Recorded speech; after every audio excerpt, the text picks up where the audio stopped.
loves a woman. Something about it got through to him. Something about his having a responsibility to make sure she knew he loved her. They'd gotten so polarized, he saw, that he'd overlooked the possibility that she was unloving because he was unloving. Steve spent that night and all weekend trying to show Lynn he loved her. It wasn't until Sunday that it got through to her. Then she just melted. Her old sweetness came back. It was suddenly clear to Steve how easily they could overcome the problems that had been making him think of leaving. Steve decided to put all his thoughts of leaving out of his mind. Good news. It's terribly frustrating to be able to do nothing but wait passively for signs like these. Fortunately, new hope is now entirely realistic for you. That's why I've written this book. You can find answers to the questions most important to you. Whether the two of you really do fit together or not. Whether the things that bother you will get better or worse. How you'll feel if they do get better and if they don't. Whether you can improve the relationship on your own or with the best of therapists. What you'll find if you leave and whether it'll be better or worse than what you have now. How to balance the responsibility you have to yourself and to the people you care about. No matter how hard it's been for you to decide, now you can find out the truth about your relationship one way or the other, the whole truth, your own truth, the ultimate reality at the heart of everything truth. Now you can achieve the clarity that will enable you to feel confident making one of the most important choices of your life. But finding clarity depends on whether you actually want to find clarity in the first place, or whether the most comfortable place for you is staying up in the air the way you've been. Your relationship is either too good to leave or too bad to stay in, but it can't be both.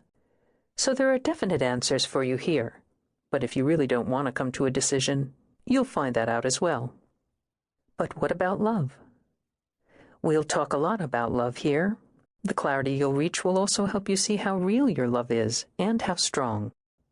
Love, which made everything so definite at the beginning, now makes everything more complicated. Sometimes things are terrible, but your love still seems strong. And then what do you do about love? Sometimes things aren't so bad, but there's little love left to hold them together. And then, what does love mean for you? I just want to assure you that as you see what's right for you to do, you'll be able to put love into perspective among all the other things you care about. The happiness that lies ahead. My mission is to do two things.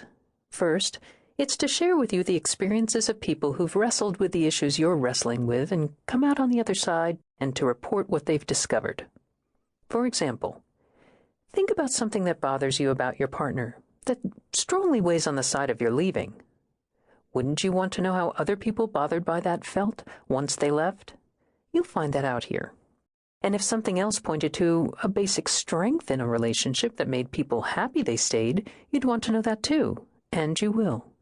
And if yet another issue you've been stewing over really turned out not to make too big a difference one way or the other, you'd want to know that as well so you could stop stewing over it, and you will. Second, my mission is to help you rediscover the value of your own experience.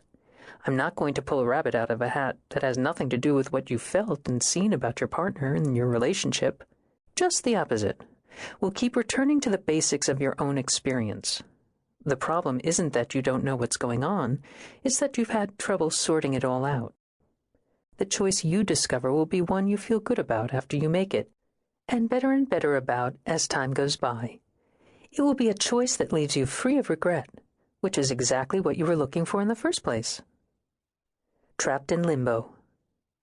If you've suspected that it's not good for you to stay up in the air, you're right. Staying ambivalent, in fact, can cause tremendous damage. Being stuck like this can end up killing you emotionally if you stay when you should be getting out. And it can end up killing your relationship if you keep thinking about leaving when it could be fixed if only you'd put the energy into it. You can end up being deprived of joy and of freedom, of intimacy and of hope. And it's not as if waiting around is going to show you what's best for you. Ambivalence doesn't produce real answers. It's just a dangerous trap. Doing the limbo. Dee, a 29-year-old buyer, had lived with Keith for 4 years.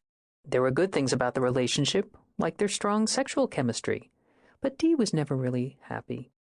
They kept fighting about many things, like what